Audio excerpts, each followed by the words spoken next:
যুদ্ধবিরতির শেষ সময়েও শান্তি আলোচনার জন্য প্রস্তুত ছিল ভেন্যু, নেওয়া হয়েছিল সব ধরনের ব্যবস্থা। কিন্তু মধ্যস্থতাকারীদের চেষ্টা, যুক্তরাষ্ট্রের একের পর এক হুমকিও আলোচনার টেবিলে আনতে পারেনি তেহরানকে।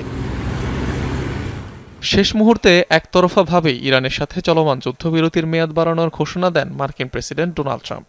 দাবি করেন পাকিস্তানের ফিল্ড মার্শাল আসিম মুনির ও প্রধানমন্ত্রী শেহবাজ শরীফের অনুরোধেই নিয়েছেন এই সিদ্ধান্ত।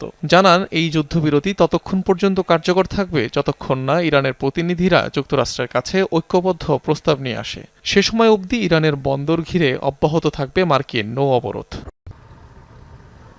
অন্যদিকে নিজেদের কথায় এখনও অটল ইরান। মার্কিন নৌ অবরোধ তুলে নেওয়া না পর্যন্ত আলোচনায় না বসার যে ঘোষণা দিয়েছিল তেহরান, তাতেই শেষ পর্যন্ত অনড় মোস্তাফা খামেনির প্রশাসন। ট্রাম্প অনেকটা বাধ্য হয়ে যুদ্ধবিরতি ঘোষণা করলেও আনুষ্ঠানিক প্রতিক্রিয়া নেই তেহরানের।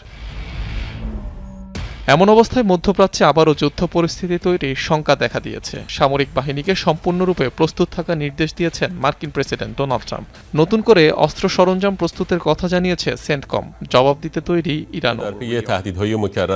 মার্কিন প্রেসিডেন্ট এবং সেই দেশের বারবার দেয়া হুমকির পরিপ্রেক্ষিতে সতর্ক করা হচ্ছে, ইসলামিক ইরানের বিরুদ্ধে কোনো আগ্রাসন ও পদক্ষেপ নেওয়া হলে আমাদের সশস্ত্র বাহিনীও অবিলম্বে পূর্ব নির্ধারিত লক্ষ্যবস্তুতে হামলা চালাবে। আগ্রাসী যুক্তরাষ্ট্র ও শিশু হত্যাকারী জায়নবাদী শাসনকে আগের চেয়ে আরও কঠোরভাবে একটি শিক্ষা দেয়া হবে। বর্ধিত যুদ্ধবিরতির সিদ্ধান্তকে স্বাগত জানিয়েছে মধ্যস্থতাকারী পাকিস্তান।